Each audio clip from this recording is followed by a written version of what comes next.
저희가 이렇게 감독님과 배우님과 음악 감독님들 다 처음 보셨거든요, 이 자리에서. 그래서 더 특별하게 나눌 이야기가 많으실 것 같고요. 먼저 저희가 간단한 이 스크린으로 완성된 영화를 보셨던 소감부터 이렇게 듣도록 하겠습니다. 정범수 인사부터 저희가 정범수 감독님부터 소개와 함께 소감부터 부탁드리겠습니다.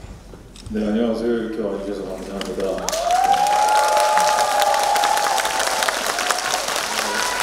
이번 여러분들 처음 보신 영화의 뉴노멀 연출한 정범식이라고 합니다.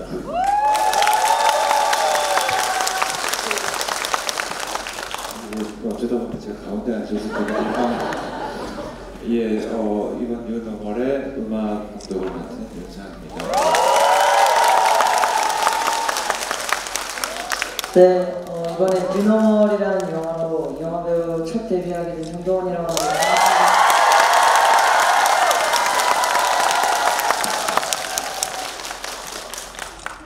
안녕하세요. 처음 뵙겠습니다. 오늘 쓸쓸한 역할을 했던 배우 하다인이라고 합니다.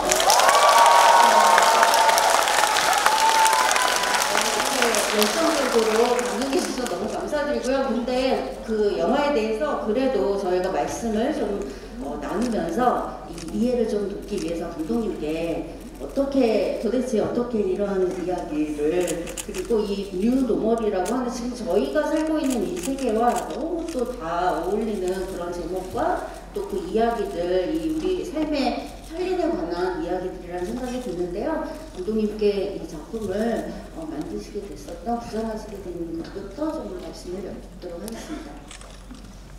네, 어려운 질문이네요.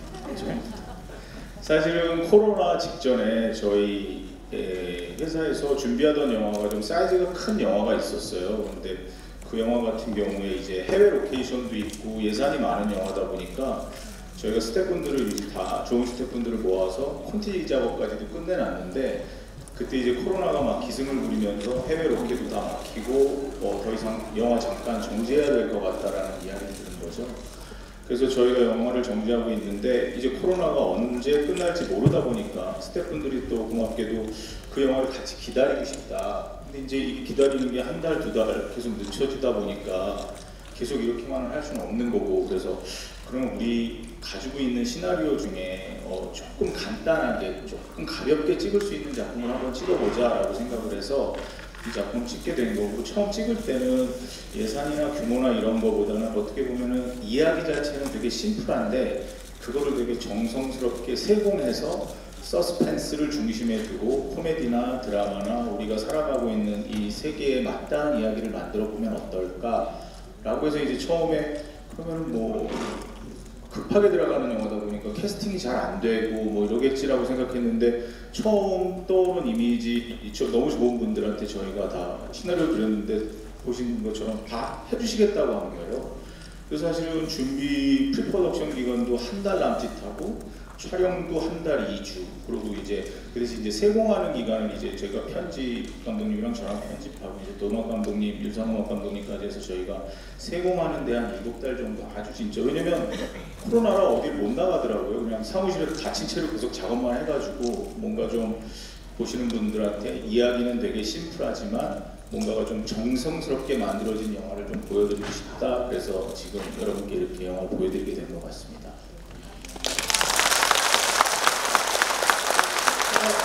감독님께도 여쭤보지 않을 수 없는 게, 정말 어떻게 보면 그 영화 음악을 하신 게 훨씬 전부터 사실은 하셨어야 됐던 것 같다는 느낌이 드는데 하필 또 정범식 감독님의 작품으로 이렇게 또 함께 하시게 된 게 굉장히 저로서도 뭐 신기하기도 하고 궁금한 점도 되게 많았었어요. 그래서 어떻게 또 하시게 되셨는지도 궁금했습니다. 뭐 좀 운명적인 것 같고요. 여러분들 아시는지 모르겠지만 이제 기담이라든지 무서운 이야기, 그러니까 이전에 연출하신 작품의 음악은 다 정범식 감독님이 직접 음악을 만드셨어요. 그래서 저는 이제 마침 곤지암이라는 작품은 제가 이제 보았고, 기담은 그 이동진 평론가부터 해서 이제 소문은 많이 들었지만 볼 기회가 없어서 감독님께 직접 이제 그 파일을 받았고 속으로 곤지암은 음악이 굉장히 없어요. 그래서 그런 걸 기대하고 봤는데 기대하면 일단 그 예산에 그 화면에 그 음악의 그 셋업이 일단 좀 말이 안 되는 영화더라고요. 그래서 올 것이 왔구나. 그래서 정말 영화는 감독의 예술이다라는 것을 음악을 하면서 정말 다시 한번 느꼈고 정말 직접 음악을 하셨던 감독님인 만큼 오늘도 보면서 저랑 맨 마지막 편집 마치고서도 또 편집을 하셨더라고요. 그만큼 완벽주의자시고 그게 오늘 여러분들이 이렇게 탄성이라든지 호흡해 주시는 거에서 느껴질 때 아 영화 작업이 이런 거구나. 저도 정말 큰 걸 배우게 된 너무나 좋은 기회였다고 생각하고 함께 작업을 도와준 우리 정마태 씨, 또 김혜연 씨, 또 저희 큰아들이 또 사운드에 좀 참여를 해주셨는데 그렇게 4명이서 만든 음악치고는 좀 괜찮지 않았나? 그건 너무 좋아합니다. 정말 오래 기다리신 이 순서가 될 텐데요. 저희 아까도 말씀하셨다시피 이 배우로 처음으로 데뷔를 하시게 된 김동원 배우님께 여쭤보지 않을 수가 없는데요. 드라마로 먼저 연기를 선보이시긴 했지만 이 연기를 먼저 하신 거셨잖아요. 네, 맞습니다. 네, 처음으로 이렇게 카메라 앞에서 연기하셨을 때 어떠셨는지, 그리고 이렇게 큰 스크린으로 관객분들과 함께 첫 영화를 보신 소감도 조금 궁금합니다. 일단 제가 드라마도 얼마 전에 이렇게 방영이 됐는데 드라마를 찍기 훨씬 전에 이제 정말 연기라는 걸 한 번도 해본 적 없는 상태에서 이게 정말 대본도 짧더라고요. 그래서 내가 그래도 부담스럽지 않은데 그래도 노력하면 할 수 있겠다 해서 이렇게 하게 됐는데 저는 저 자신을 이렇게 스크린에서 이렇게 보니까 되게 좀 어색하기도 하고 되게 원래 제가 연기를 하던 사람이 아니다 보니까 되게 좀 부담스러웠어요. 오늘 오는 것 자체가. 그래서 되게 긴장하면서 왔는데 여러분들이 반응을 잘해주셔서 너무 고맙습니다.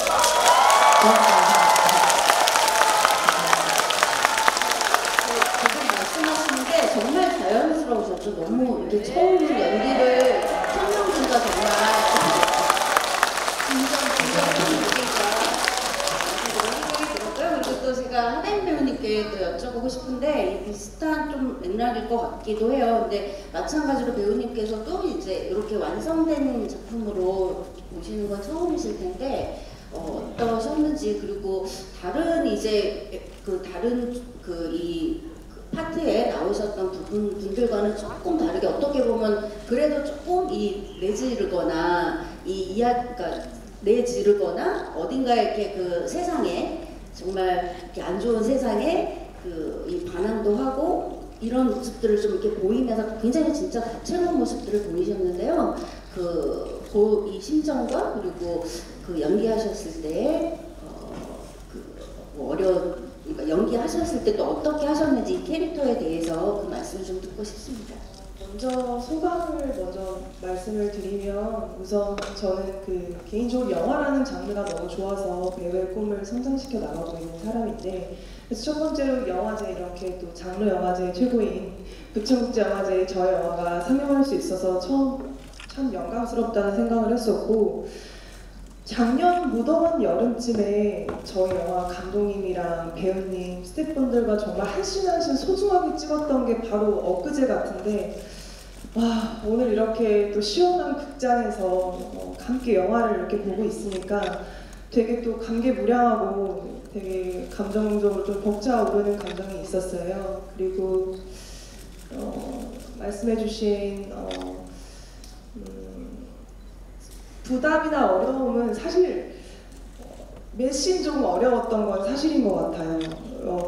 왜냐하면은 이 친구의 힘든 어떤 감정들 이런 건 저도 청춘을 살아가는 사람으로서 충분히 공감을 하고 저도 위태로웠던 순간도 있고 하니까 너무나도 마음이 이해가 가고 했는데 사실 저의 어떤 성향적인 부분이나 캐릭터랑은 제가 연기한 인물이랑 조금 달랐어요. 그래서 그 슛 들어가는 내내 조금 이 톤을 잘 유지시키고 집중을 하는데 되게 신경을 많이 써야겠다 하다 보니까 이게 한 시간씩 쉬운 순간은 사실 없었던 것 같아요. 그리고 여기 있는 배우님도 그렇고 많은 좋은 선배님들께서 저희 영화에 나와주시는 거를 저는 캐스팅 전부터 알고 있었거든요. 그래서 저만 잘하면 되겠다 그런 생각으로 임했었습니다.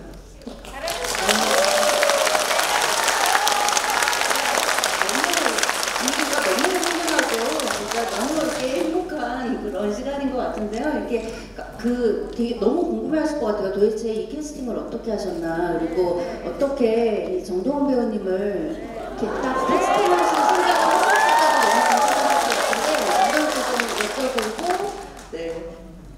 먼저 여쭤보도록 하겠습니다. 동원군 같은 경우에는 제가 시나리오를 써놓고 이 중학교에서 혹은 고등학생이 역할을 누구라면 좋을까 그랬을 때 이제 스태프들이 이제 막 그 나이대 아역 배우들을 막 찾기 시작했어요. 근데 제가 그냥 무심코 나 이거 동원이니까 하면은 잘할 것 같은데 라고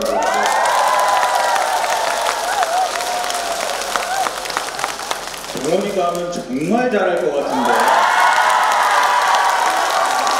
끝내주게 잘할 것 같은데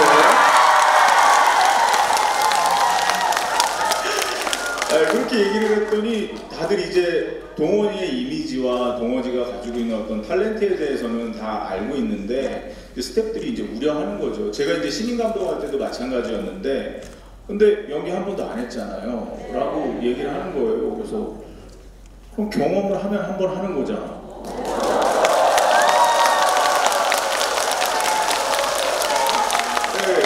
그때 이제 다인 배우가 이제 캐스팅이 되어 있는 상태인데 워낙 보는 눈이 저 친구가 되게 좋은 친구라 나는 다인아 저기 동원이가 했으면 어떨까 싶은데 어디 TV에서 연기하고 싶다고 얘기하면서 눈물 흘리는 연기를 하는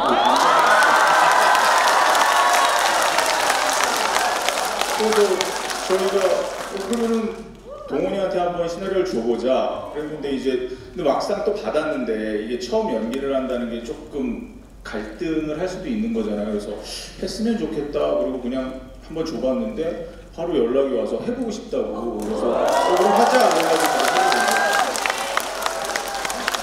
저희가 이거 안 여쭤볼 수가 없을 것 같아요. 정동원 배우님은 그 어떤 점 때문에 그렇게 바로 딱 하시겠다는 말씀을 하셨는지도 궁금하고요. 네, 먼저. 네, 아까 감독님이 말씀하신 것처럼 제가 예전에 그냥 예능에서 이제 연기가 하고 싶다 하면서 이 눈물을 흘리는 걸 했었는데 갑자기 딱 받았을 때는 되게 하고 싶다보다는 이거 내가 할 수 있을까 이런 생각이 먼저 들더라고요. 먼저 들었는데 항상 저는 이렇게 모든 것을 다 잘하는 이런 사람이 되고 싶은 거예요. 그래서 이제 한번 첫 연기를 이렇게 잘 해보자 해서 그냥 감독님도 이제 되게 믿음직스럽고 그래가지고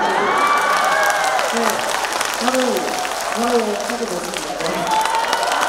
고마워. 그래서 이렇게 만나시게 되고 나서 현장에서 어떤 케미가 또 있으셨는지 현장에서는 또 서로 어떠셨는지 좋은 감독님이셨습니까? 솔직하게 그 처음 딱 첫 촬영하러 딱 갔을 때는 이제 감독님이 딱 그 외모만 보고 되게 무서워 보였어요. 그래가지고 내가 이거 실수하면 큰일 나겠다. 내가 어떻게 해야 되죠? 되게 떨리는 상태로 갔는데 진짜 정말 잘해주시고 정말 제가 연기를 제 스스로도 처음이라서 잘 못하는 거 알고 있는데도 감독님 되게 넌 대배우가 될 거야. 넌 내가 몇 년 뒤에 봐도 너 대배우가 돼 있을 거야. 그렇게 되게 칭찬을 아끼시지 않으셨어요. 그래서 되게 좀 믿고 따랐던 것 같아요. 그래서 네, 감독님만 믿고 제가 이제 재밌는 말씀을 한 말씀 드리면 첫 촬영이 뭐냐면 할머니 휠체어 밀어드리는 그날이 첫 촬영이었었어요. 그 전에 동원이랑 저랑은 한번 만나서 이제 사무실에서 이제 이 캐릭터는 어떤 캐릭터다라는 거에 대해서 서로가 막 의견을 주고 받았고요.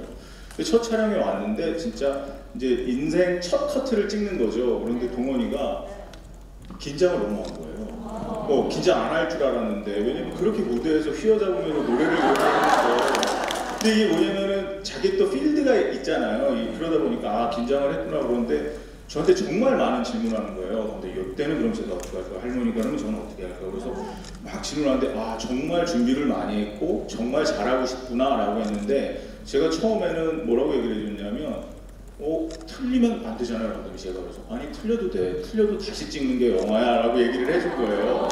다시 가면 되니까요. 그래서 제가 되게 이거는 뒷말이 아니라 좀 신기한 걸 느꼈던 게 뭐냐면 그렇게 걱정을 하고 근데 그러면 만약에 여기 떨어지면 제가 그때 이걸 해야 되나요? 이렇게 물어봤는데 슛이 들어가면은 방금까지 긴장했던 걸 잊어버리고 그냥 편하게 연기를 한 거예요. 그래서 이제 촬영들이 잘 이제 되니까 저도 이제 동원이는 또 서로 이렇게 밝은 기운을 주고받을 때 훨씬 더 좋은 에너지들이 나오더라고요. 그래서 이제 마지막 촬영할 때쯤이 이제 그 어두컴컴한 그 주거 공간 있잖아요. 저희가 그걸 찍을 때인데 그때 사실은 그쪽에서 촬영 현장이 너무 덥고 그리고 저희는 촬영을 빨리 끝내드려야 돼가지고 시간이 되게 한정이 되어 있었는데 제가 저희 프로듀서랑 되게 걱정을 했어요. 그 시간 안에 찍을 수 있을까? 그리고 카메라는 카메라대로 또 빠지고 막 뛰어다녀야 되고 동원이대로 또 위험한데 거기 안전장치를 저희가 해놨지만 그 뛰어다니면서 막 공포스러운 연기들을 하는 게 그렇게 쉽지가 않거든요. 일반 배우분들도. 그런데 이제 잘하니까 막 일단 또 뛰었죠. 잘하니까 뛰는 거예요. 그냥 뛰는 건 아니고. 그랬더니 분위기가 이제 뜨니까 뭐냐면 워낙 밝잖아요. 장난도 많이 치고. 그러더니 딱 그러는 거예요. 현장에서. 감독님 제가 요번 첫 커트를 첫 테이크에 오케이를 내겠다. 기억났지? 예, 그렇게 얘기했던 것 같아요. 근데 제가 약간 조금 그래도 꼼꼼하게 찍는 사람이라 첫 테이크 오케이가 제 영화에 그렇게 없거든요. 그게 그렇게 쉽게 나지는 않을 텐데 라고 했는데 또 어려운 거 뭐냐면 카메라도 같이 막 뒤로 빠지고 쫓아가고 그래야 되니까 이게 다 모든 요소들이 딱 들어맞아야 오케이가 날 수 있는데 진짜 뛰기 시작하는 그 처음에 바로 첫 테이크 오케이를 낸 거예요. 그러니까 이제 스태프분들도 너무 좋아하는 거죠. 왜냐면은 일찍 끝낼 수 있으니까. 그러니까는 저도 이제 뭐라고 얘기할 수 없으니까 모든 것들이 다 완벽하게 됐으니까 제가 그냥 오케이 이렇게 돼서 첫 테이크 오케이를 하고 그리고 나서 또 마치 예고를 하는 거죠. 감독님 요번에도 첫 테이크 한번 갑니다. 이제 한번 진짜 원테이크로 갈게요 하고 장난식으로 얘기했는데 진짜 되니까 이제 자신감 붙은 거예요. 계속 할 수 있을 것 같고 막 그래서 계속 했어요 그렇게. 네, 그래가지고 첫 테이크, 두 번째 테이크 왜냐면 두 번째 테이크 정도 가는 건 왜냐면 카메라가 이게 워낙 이게 난이도가 있는 촬영이라 그래가지고 동원이가 거기를 진짜 어려운 촬영이라 저 역시도 이게 그렇게 쉽게 끝나지 않을 텐데 왜냐면 촬영 장소도 협소하고 그리고 뛰어다니면서도 공포에 그 질린 얼굴 표정 연기가 쉬운 게 아닌데 어쨌든 동원이가 그렇게 해주는 바람에 저희가 시간 안에 그때 촬영을 무사히 마치고 나올 수 있었어요. 한편에서의 이야기도 또 하나임 배우님께도 여쭤보지 않을 수 없을 것 같은데요. 또 어떠셨는지 그리고 거기에서 이제 또 다른 에피소드의 인물하고도 이렇게 얽히게 되는데 사실 그 앞에 이야기를 보지 않은 상태에서 또 연기를 하시게 되는 거잖아요. 감독님과 그런 부분에 대해서 또 어떤 말씀 나누셨는지 궁금합니다. 그랬지만 저는 미리 시나리오를 제 거 말고도 다른 것도 꼭 보고 싶다고 해서 미리 다 확인을 하고 콘티도 열심히 읽고 갔었거든요. 그래서 그런 부분에 문제가 되지 않았고 감독님이 어떠시냐고 해주셨죠. 감독님 말씀하신 것처럼 되게 섬세하시고요. 또 엄청 디테일 농담이고요. 되게 디테일하신 분이셔서 오히려 배우분들한테 동원 배우도 그렇고 저도 그렇고 좀 힘들 수 있는 연기고 처음이라 좀 부족한 부분이 있을 텐데도 너무나도 하나하나 다 얘기해 주시고 진짜 그래서 쉽지만은 않은 캐릭터였지만 감독님께서 옆에서 되게 많이 도와주셔서 정말 쉽게 몰입을 할 수 있었고요. 마치 배우들한테는 전쟁터 같은 현장인데 감독님은 든든한 어떤 지휘관 같은 존재가 딱 계셔주시니까 어떻게 보면 저희가 몰입을 좀 더 빠르게 할 수 있고 또 집중을 해서 캐릭터를 표현해낼 수 있었던 것 같고 그래서 저는 되게 감사했다는 말을 이 자리에 이렇게 드리고 싶습니다. 제가 윤승 감독님께 한 말씀만 더 여쭙고 관객분들 질문 받도록 할 텐데요. 아까 감독님께서 잠깐 말씀하실 때 이 영화는 서스펜스와 음악에 집중해서 봐야 한다라고 하셨고 실제로 정말 이 음악이 여기에서의 모든 분위기와 이 여기에 갖고 있는 굉장히 아이러니하거나 혹은 코믹과 이 저희의 공포와 서스펜스가 다 뒤섞여 있는 이런 모습들을 정말 잘 이 음악으로 보여준다라고 또 이렇게 생각이 되는데요. 이 컨셉을 잡으실 때 그리고 각각의 이 에피소드마다 영화 제목에서 또 이제 가져오기도 했었잖아요. 그래서 그때마다 이 테마들을 또 어떻게 잡으셨는지 그리고 전체적으로 또 하나로 연결이 되는 이 통일된 컨셉 뭐 혹은 그런 것도 조금 궁금했습니다. 그것은 이제 아까도 말씀드렸지만 저도 오늘 다시 한번 정 감독님께 놀랐는데 여기에 등장한 제가 만들지 않은 선곡되어 있는 곡들은 전부 정범식 감독님이 다 선곡을 했었던 곡이에요. 그러니까 뒤에 나오는 그 락 사운드는 새소년이라는 밴드의 파도라는 곡을 그것도 이제 그냥 쓰는 게 아니라 원하시는 마디를 반복을 한다든지 그러니까 이미 아마 영화를 촬영하실 때 음악을 머릿속에 이렇게 다 담아두신 것 같고 우리 동원군 나왔던 그 에피소드에서는 피터와 늑대라는 클래식 곡을 계속 이제 연주를 하는데 그것도 정말 중간에 짜라투스트라는 이렇게 말했다라는 곡에 편집을 여러 번 보시면 아시지만 팀판이 땅땅땅땅 할 때 그 리듬에 맞춰서 편집을 하시는 분이에요. 그래서 빠밤 하고 나중에 끝날 때 그 트럭이 지나가면서 오는 뭐랄까 운동감이라고 해야 되나? 그 게임에서 오는 타격감도 아니고 그러니까 그런 거마저도 신경을 쓰시다 보니까 제가 속으로 나 같은 사람이 또 있구나. 그래서 반가우면서도 좀 무서웠고 근데 모든 곡 롤링 아까 나왔잖아요. 근데 그것도 저는 사실 이제 배우분들이 그 노래하는 장면으로 이렇게까지 편집된 거 오늘 처음 보는데 아니 왜 거기서 제가 이렇게 그 슬픈 이야기에서 또 황당하고 정말 슬픈 이야기에서 갑자기 몰입이 너무 돼가지고 나 이러면 안 되는데 내가 여기서 왜 이렇게 감정이입이 되지? 그러니까 이미 어떤 그 곡 그것도 원곡이 아니잖아요. 그 곡이 이제 한동근 씨가 유튜브에 올린 그 음원 유튜브에 올린 라이브 버전을 굳이 그 곡을 그러니까 작곡가 측에도 컨펌을 받으시고 한동근 씨 측에도 컨펌을 받으시고 정말 일을 정말 너무나 이렇게 입체적으로 꼼꼼하게 진행하시는 분이라 저는 만들 때는 몰랐지만 이게 어떤 역할을 하게 되는지 다시 한번 오늘 스크린에서 느끼다 보니까 앞으로 이제 혹시 또 다른 기회로 정 감독님하고 이렇게 작업을 하게 되면 그냥 무조건 네 알겠습니다 하고 하면 되겠구나 생각합니다.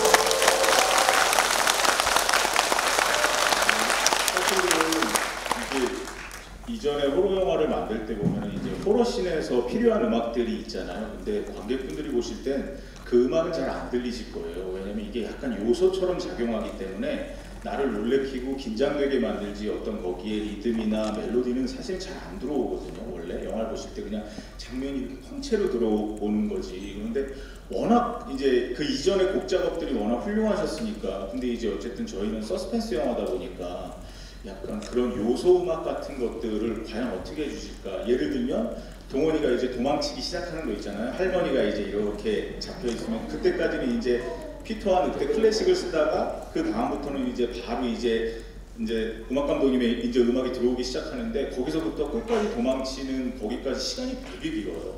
근데 사실은 그거를 긴장감이 떨어지지 않게 계속 피치를 올리면서 관객들을 잡아놓는 게 음악적으로 정말 쉬운 게 아닌 작업인데, 그런 작업이라든가, 그리고 예를 들면 연진이, 다인 양이 했던 거는 연진인데, 이제 연진이가 3번 퇴근을 하거든요. 첫 번째 퇴근하고 두 번째 퇴근하고, 세 번째 퇴근할 때 이제 굴다리 밑으로 가서 이제 그걸 보는 건데, 제가 이거를 도대체 이 음악에 대해서 어떻게 설명을 드려야 될까라고 얘기하다가, 당연히 이제 고단함은 있을 거고 일상의 지침은 있을 거고, 왜 이 시대 청춘들이 또 그런 것들이 되게 많잖아요. 그런데 어떤 요소를 더 넣고 싶은 거예요, 제가. 근데 저는 이거를 말씀드릴 때 단어밖에 없는 거죠. 그래서 제가 뭐라고 말씀드렸냐면, 근데 선배님 숭고함이 들어갔으면 좋겠다. 사실 여기에 숭고함 들어가지 않거든요. 보통 영화면 힘들고 슬프고 이런 쪽으로 가죠. 그런데 저는 약간 저기서 이렇게 오는 한 줄기 빛 같은 숭고함이 좀 있었으면 좋겠어가지고, 아까 저 눈물 흘리면서 왜 이렇게 음악이 돼? 제가 깜짝 놀란 게, 여러분들도 어떠셨는지 모르겠지만 저는 첫 번째 연진이 퇴근하고 두 번째 퇴근할 때, 여러분들 사실 보실 때는 이야기 모르고 보시는 거잖아요. 처음 보셨으니까. 근데 저는 아까 막 뭉클해가지고 그 장면에 어떻게 보면은 아가씨의 어떤 슬픈 이제 이야기가 이어질 거를 그렇게 음악이 만들어주는데, 제가 볼 때는 이 영화가 이렇게 여러분들이 즐겁게 보실 수 있는 것들은 배우들의 진짜 뛰어난 연기와 윤상홍 음악 감독님의 음악이 없었으면 진짜 불가능했을 거라고 저는 그 말씀 꼭 드리겠습니다. 정말 한마디로 디테일과 디테일이 만났을 때 이 결과물이다라는 생각이 들고요. 저희가 이렇게 좀 정해진 시간이 있어서 이렇게 많은 질문은 못 받고 딱 2분만 받을 수 있을 것 같아요. 손 들어주시면 제일 먼저 손 드셨으니까 짧게 부탁드리겠습니다.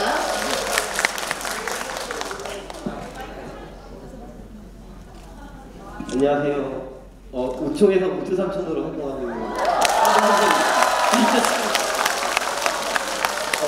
제가 질문드릴 것은 16년 인생에 가장 공포스러웠던 순간이 있다면 그게 언제였는지 알고 싶습니다. 16년 인생에 제일 공포스러웠던 순간이요. 지금 뭔 대답을 해야 될지 몰라서 공포스러워요. 진짜 근데 제가 뭐 옛날부터 뭐 무서운 거 이런 거를 본 적이 없어가지고 진짜 이거 촬영하면서 그 장소가 진짜 섬뜩했거든요. 그래서 그거 뛰면서 진짜 이 공포스러웠던 것 같아요. 네. 귀신을 본 적이 있나요? 실제로 귀신 본 적이요? 아니요. 귀신이 있다고 생각하시는 분? 없다고 생각하시는 분? 동원아, 나 53년 만에 봤으니까 없다고 생각하시는 거 예. 아직까지는 본 적이 없습니다. 네. 감사합니다. 네. 그리고 저희가 저기 한 중간쯤에서 받도록 할게요. 예, 거기 까만 옷 입으신 분이요? 네. 아니, 네. 지금 가운데십니다. 죄송해요. 안녕하세요. 저는 하가인 배우님께 질문하고 싶은데 되게 적었어요. 궁금한 게 있어가지고. 캐릭터 스타일적인 부분이 되게 독특하던데 쉽지 않은 캐릭터였던 것 같은데 연기할 때 영감을 어떻게 받았는지 궁금하고요. 소리 지르는데 목은 안 아프셨는지 궁금합니다. 스타일적인 부분은 사실 감독님께서 역시나 또 의견을 다 내주셨어요. 그래서 뭐 사전 미팅 때 레퍼런스 같은 거 다 보여주시면서 이런 의상, 헤어 부분 염색 디자인, 그 다음에 메이크업도 1단계, 2단계, 3단계로 해보면서 이것이 어울릴 것 같다 다 컴포 해주셨고, 제가 개인적으로 조금 좋아하는 영화상에서 이 목걸이랑 팔찌 엣지 같은 것도 다 의견을 내주셨거든요. 그래서 의견만 낸 거지 뭐 배우가 어울려야 이게 근사해 보이는 거지. 네, 그래서 그런 스타일을 만들 수 있었던 것 같고요. 영감은 사실 제가 시나리오를 보고 이렇게까지 서로 화를 내고 또 이렇게 각박한 세상이던가라는 생각이 들어서 자료를 좀 찾아봤었어요. 근데 현실이 훨씬 더 영화스럽더라고요. 그렇죠? 네, 그래서 감독님한테 그렇게 보여드렸었어요. 이거 이렇다. 그러니까 감독님께서도 그거를 현실을 좀 대본에 녹여주신 부분도 있거든요. 그때 들었던 생각이 내가 연기를 하는 이 인물이 정말 이 현대에 힘들게 살아가고 있는 청년분들을 조금이나마 대변하는 캐릭터라는 생각이 들어서 진짜 진심으로 할 수 있는 만큼 접근을 해 나가야겠다 그렇게 생각을 했었던 기억이 나고요. 그리고 또 질문이 소리 지르는 거. 네. 목 아팠어요.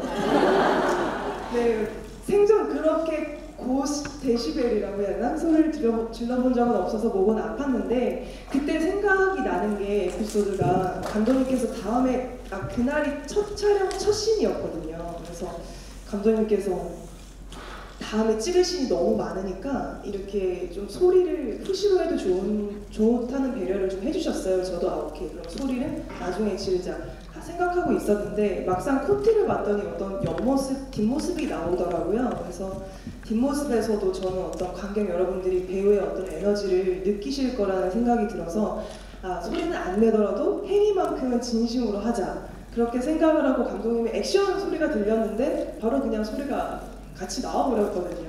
근데 아마 그 현장에서 소리를 감독님께서 그대로 써주신 걸로 알고 있거든요. 네. 질문 감사합니다. 사실 빌보걸에 출연해주신 배우분들 칭찬하자면 저 하루 왼종일도 할 수 있는데요. 사실 여기 지금 이제 동원 군이랑 다인 양 나왔으니까 말씀드리면 동원이 같은 경우에는 그게 너무 좋았어요. 뭐냐면 사실 그거를 억지로 내기가 쉬운 건 아니고 원래 본인이 가지고 있어야 되는 건데 되게 투명하거든요. 그래서 저도 조금이라도 도울 수 있으면 우리 여러분들도 마찬가지지만 동원이 계속 성장해 나가는데 저렇게 그냥 밝고 이런 느낌이 아니라 약간 그 투명한 느낌이 있거든요. 영화 찍다 보면서도 느끼는 건데 그런 것들이 섬세하게 계속 발전돼 나갔으면 하는 바람이 있고 그런 것들을 이번 영화에서 처음인데도 너무 잘 표현해 준 것 같고요. 그리고 다인양 같은 경우에는 이런 현실 반영 캐릭터들은 영화를 보시다 보면은 그 감정에 이렇게 깊숙이 이해는 하게 되는데 어떻게 보면은 장르적으로 이렇게 배우가 가진 매력들은 조금 잘 안 보이거든요. 이런 캐릭터를 연기하다 보면. 근데 현실 반영을 충분히 하면서 그것들을 몰입시키고 그런 다음에 장르적으로도 배우가 가지고 있는 어떤 배우적인 매력을 멋지게 발산하는 그 줄타기를 너무 잘해준 것 같아서 근데 그게 진짜 쉽지가 않아요. 그래서 여러분들 보실 때도 그래 맞아 요즘 저렇지 맞아 저 얼마나 힘들겠어 라는 것도 공감이 되시지만 사실 장르적으로 되게 멋진 부분이 있거든요. 그래서 그런 부분들을 이렇게 첫 번째 영화에서 제대로 표현해 줬다는 게 제가 너무 놀랍고 두 배우들을 정말 칭찬해 주고 싶은 이유입니다.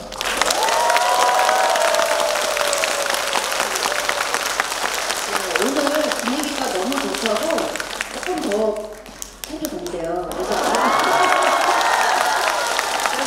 마지막이라고 좀 헤어지기 싫다고 하셨는데 아까 그 손 그 말씀하셨던 분 있잖아요. 그분 네 저쪽 뒤에 한번 손 더 들어주시고요. 네. 마이크 갈 겁니다. 손 한번 들어주세요. 감독님 영화 너무 재밌게 잘 봤습니다. 제가 영화를 보면서 의도를 제대로 받아들였는지 잘 모르겠는데 분홍색 소품들이 좀 평소에는 저는 이제 아기자기하고 귀엽다라는 느낌을 받았던 색깔인데 영화 전반적으로 뭔가 공포를 주는 예고적인 색깔로 좀 쓰인 느낌이 영화를 보면서 제가 늘 받았거든요. 혹시 제가 받은 느낌이 틀렸지만 혹시 영화 연출을 하시면서 의도적으로 그렇게 하신 소품들이나 그런 장면들이 있는지 궁금합니다.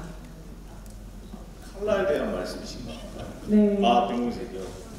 아니 사실은 이게 여기 윤상 선배님도 계시지만 이제 창작을 하시는 분들이 어떤 자기가 이제 공부해 오고 경험해 온 거에서 나오는 계획을 갖고 이제 어떤 것들을 짤 때가 있고 그리고 그냥 음악이든 선배님 그냥 이거 이렇게 하고 싶은데 이런 것들이 있지 않습니까? 그런 느낌으로 사실은 제가 제목도 그렇고 나는 분홍색을 쓰고 싶어 그랬더니 처음에 다 말리셨어요. 왜 이런 얘기에 분홍색을 써야 되냐고. 그래서 두 가지 이유인데 분홍색을 다들 안 쓰잖아.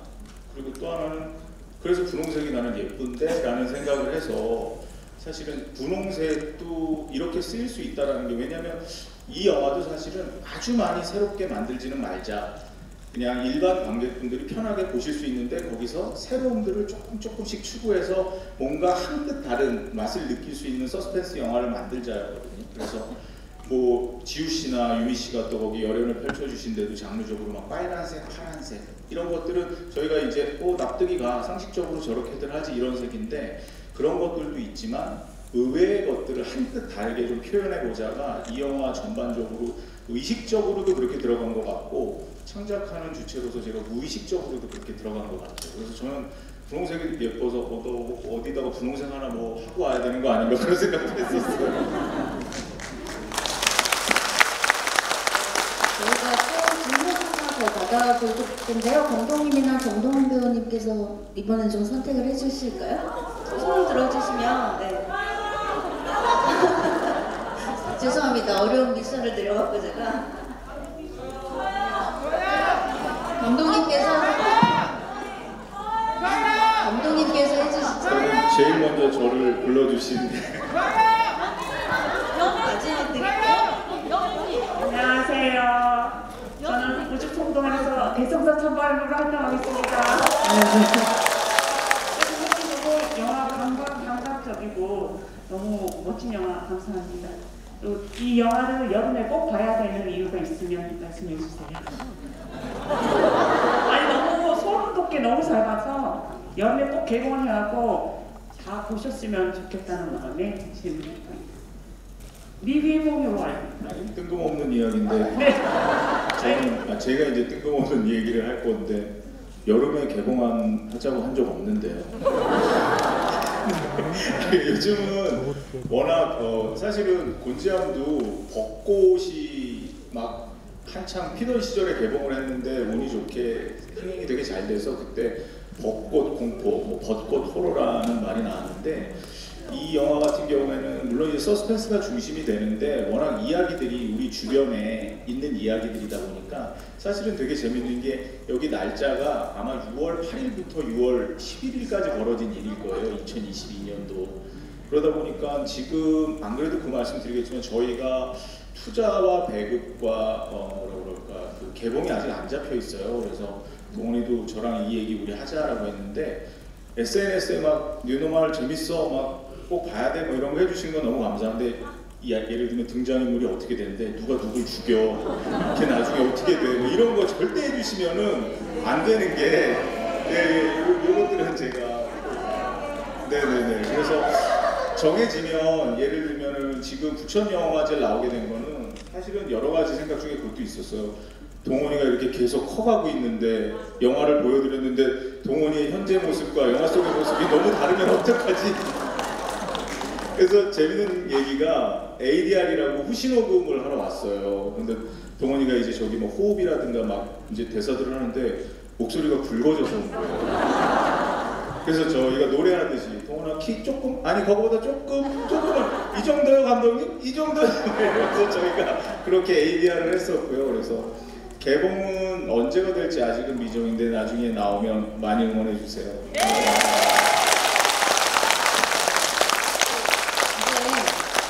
진짜 마지막 질문 저희 좀 해야 될 것 같은데요. 그래서 이쪽에서 받았으니까 저쪽에서 한번 받아볼까요? 네, 드리겠습니다. 안녕하세요. 저는 여백 대전이라고 합니다. 고맙습니다. 부모님이 도망가는 장면 있잖아요. 그때 도망갔을 때 실제로 무슨 생각하는지 궁금합니다. 일단 진짜 그때는 촬영이 빨리 끝나야 되는 상황이었어요. 그래서 진짜 이게 제가 한번 실수를 해버리면 이제 감독님들도 다시 더운데 다시 원위치해서 다시 해야 되고 막 이러다 보니까 저도 되게 이거 빨리 한 번만 해야 된다 해가지고 진짜 그냥 실수하지 말자 하면서 했던 것 같아요. 네, 왜냐면 몇 번이나 또 다시 해야 되니까 그래서 그런 생각을 하면서 또 이제 되게 공포스럽게 느껴졌어요. 이 건물이. 그래서 그 장소도 그렇게 느껴져서 자연스럽게 또 잘 나왔던 것 같습니다. 개인적으로는 우리 동원군이 저 때문에도 젖살이 통통했었는데 너무 잘생겨져가지고 이거 정말 그 동원군을 기억할 때 굉장히 중요한 필름이 되지 않을까 인생에서 그런 생각이 들었습니다.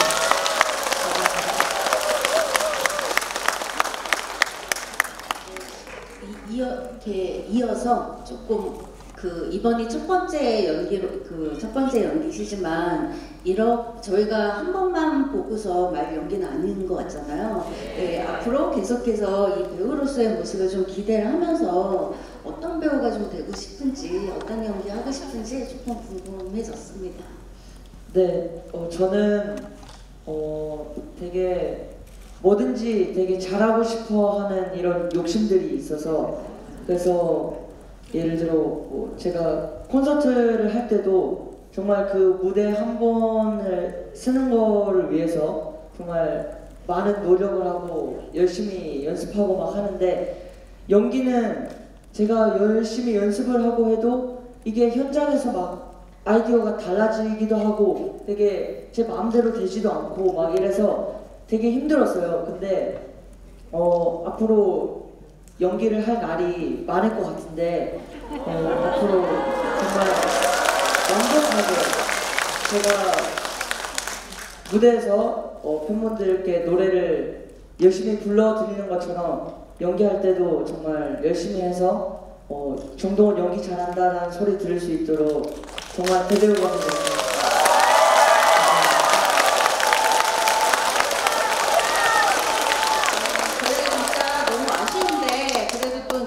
시간이기도 하고 저희가 정리를 좀 해야 될 때가 돼서요. 마지막으로 이제 이 아쉬운 점은 이제 극장에서 개봉을 할 때 또 계속해서 저희 N차 관람이라고 하는 굉장히 흐뭇한 이 전통이 있잖아요. 네, 그걸로 저희가 다시 만날 수 있는 기회를 하도록 하고요. 감독님들과 또 배우님들께요. 오늘 또 어떠셨는지 마지막 인사 말씀과 또 궁금해하실 앞으로 만나게 될 기회 좀 들어보도록 하겠습니다.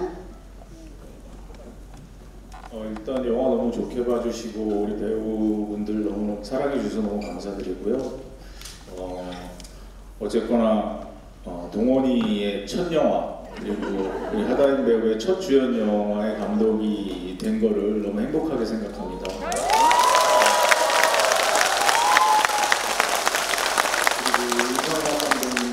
작업도 솔직히 말해서는 이게 즐겁고 행복한 게 아니라 너무 영광스러웠고요. 네.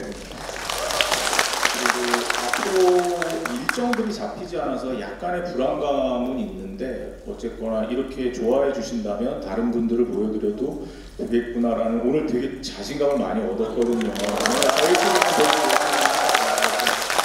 의미 있고 좋은 시간이었고 부천에 오길 정말 저희 진짜 고민 많이 했거든요. 이거를 이렇게 오픈을 한번 하는 게 맞나 틀리나. 근데 동원이는 하루가 다르게 쑥쑥 크고 있다. 그럼 또 내년이 되면 또 어떻게 될까? 나가야겠다 그래서 나왔는데 정말 나오길 너무 잘한 것 같습니다. 감사합니다. 저희가 인사 말씀드리면서 다시 이렇게 돌아가는 것 같아서 죄송한데 여기에 그리고 안 계신 분을 말씀드리기가 좀 그렇긴 한데 정말 여기에 너무나 앞에서 간절하게 말씀을 하고 계세요. 우리 민호 배우님 어떠셨는지 현장에서 어떠셨는지 너무 간절하게 말씀을 하셔서 네네네. 우리 또 민호 양해 부탁드리겠습니다. 민호 군의 미담을 또 들려드리자면 처음에 이제 저쪽에 이제 가서 저희가 이제 이 자동 판매기에서 뽑는 장면이 있어요. 그런데 그거를 찍고 있었는데 저희가 이제 급하게 팀을 꾸리다 보니까 메인 스태프분들은 되게 이 경력이 많은 분들이었는데 이 조수 스태프들이 경력이 되게 없었어요. 그러다 보니까는 실수를 할 수밖에 없는 거죠. 이건 잘못이 아닌 거죠. 그러다 보니까 영화에서는 연결이 되게 중요한데 순서대로 이렇게 찍으면은 음료수가 여기에 있다가 마시다가 여기다 놓고 이렇게 되는데 앞에 찍다가 뒤에 찍다 그러면 야 음료수병 어디다 놔야 돼? 이거 어떻게 돼? 막 이제 이렇게 되는 거죠. 근데 민호군이 마이크를 차고 있었어요. 그러니까 이제 사실은 저는 이 헤드폰을 쓰고 있으니까 현장에서 그게 다 들리는데 뭐 저기 처음에 음료수병을 이제 뽑잖아요. 근데 편지를 읽은 다음에 음료수병이 없어지거든요. 그렇게 되니까는 그렇게 되면 이게 연결이 안 맞게 되는 거예요. 그래서 제가 야 이거 연결 안 맞잖아. 왜 연결 안 맞추니? 그러고 현장에서 제가 그것들에 대해서 얘기를 하고 있는데 마이크 들리는 거죠. 그리고 나서 다음 씬을 찍는데 잠깐 스텝을 부르더라고요, 조영선. 근데 이제 전 들리는 거예요. 그 멋있는 목소리로 감독님이 연결을 되게 중요시 여기고 디테일하신 분 같습니다. 근데 제가 지금 음료수를 들고 있다가 조금 있다 이게 없어질 것 같거든요. 그러면은 그 현장에서 이게 연결이 안 맞으니까 동선 안에 쓰레기통 하나만 놔주시면 제가 가면서 거기다가 버리는 연기를 하겠습니다. 그래서 제가 감동을 받은 거죠. 예. 스태프끼리도 다 들었는데 아는 척은 안 했어요. 그런데 이제 민호군이 그러니까는 스태프이 이제 거기다가 이제 쓰레기통을 놓고 민호군이 자연스럽게 연기를 하는데 아 저게 어떻게 보면 자칫 잘못하면 그 친구가 연출부 막내 친구가 저한테 혼날 수 있는 상황일 수도 있고 영화 전반적으로 이게 조금 신경이 빨리빨리 또 이게 세트가 아니라 밖에서 로케이션 촬영을 할 때는 행인분들한테도 불편 드리면 안 되고 하니까 여러 가지로 이 신경 써야 될 게 많은데 민호군 같은 경우 이제 그런 모습 그리고 저랑 얘기할 때도 맨 마지막에 이제 밥을 먹는 장면을 촬영할 텐데 무슨 생각을 할까요? 그래서 나는 그것까지는 특별히 생각을 많이 안 했는데 그랬더니 저는 그 죽은 여자에 대한 생각을 할 것 같다라고 하면서 그 마음을 갖고 연기를 해도 되냐라고 사전 미팅 때 아예 얘기를 하더라고요. 그래서 엄청나게 준비를 많이 하고 감성적이고 그리고 모든 신들을 이해하면서 현장까지의 분위기까지 생각하는 정말 좋은 배우들이라 여기 있는 배우랑 마찬가지로 다음 작품 또 하자고 제가 계속 보고 있습니다.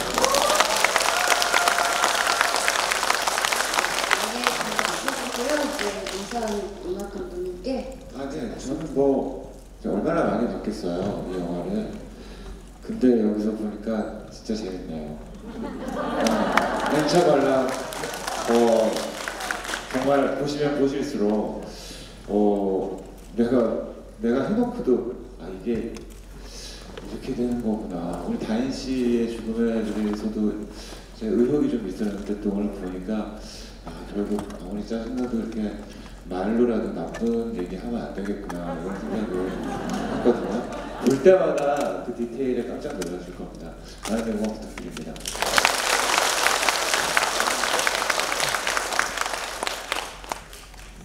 네, 저희 영화 뉴노멀 일단 정말 저의 첫 영화기도 하고 그래서 정말 아끼고 정말 좋아하는 그런 작품이니까요. 여러분들도 많이 사랑해 주시고 그리고 오늘 이렇게 여러분과 이렇게 자리를 하게 된 이유가 정말 빨리 제가 더 크기 전에 좀 빨리 보여드리고 싶은 것도 있었고 그래서 이렇게 자리를 하게 됐는데 정말 아까도 얘기했다시피 정말 이 SNS 같은 데다가 스폰을 절대 하시면 안 됩니다. 네.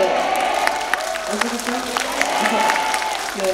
스폰 빼고는 다 해도 돼요. 네. 네. 그래서 정말 이렇게 아끼는 영화니까 많이 사랑해 주시고 저도 앞으로 멋진 배우가 되도록 하겠습니다.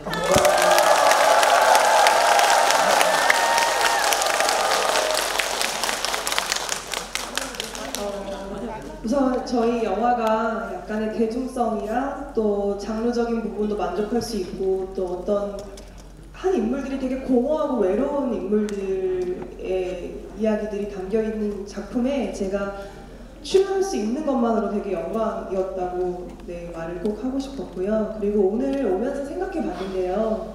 여기 계시는 관객 여러분들이랑 저희 영화제 첫 상영에 와주신 분들이랑 저희 영화 뉴노멀은 좀 큰 인연이라고 생각을 했어요. 어떻게 보면 감독님 말씀처럼 우주 처음 보시는 관객분들이니까 그래서 저는 첫 인연이 되어주신 만큼 스포 최대한 하지 않아주시고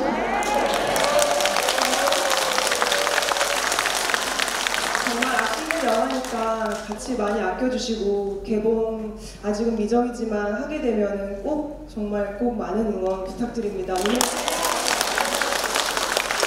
오늘 와주셔서 진심으로 감사합니다.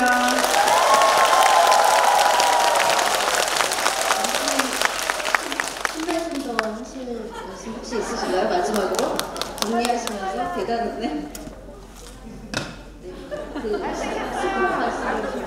다시 한번 스포도 얘기해야 되나요? 하면 할수록 계속 해야 되는 이유가 감독님께 한마디 한번. 네. 우리 동원군 이번에 영화 이렇게 촬영하면서 정말 잘했잖아요. 네네. 다음 작품에도 아니 사실 동원이가 이제 또 너무 이제 저보다도 훨씬 이제 잘해서 너무 높아지면 이제 제가 하자 그러면은 야 감독님 또 시나리오 또 보냈냐 뭐 이럴지는 모르겠지만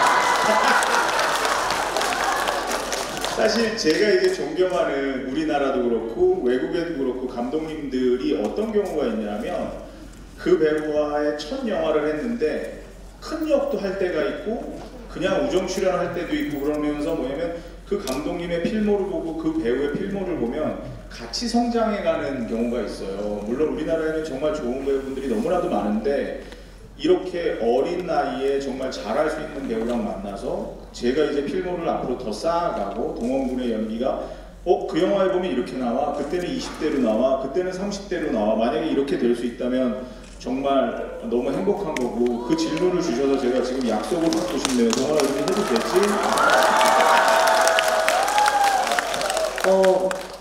저랑 같이 해주시겠다면 저는 언제든지 오케이.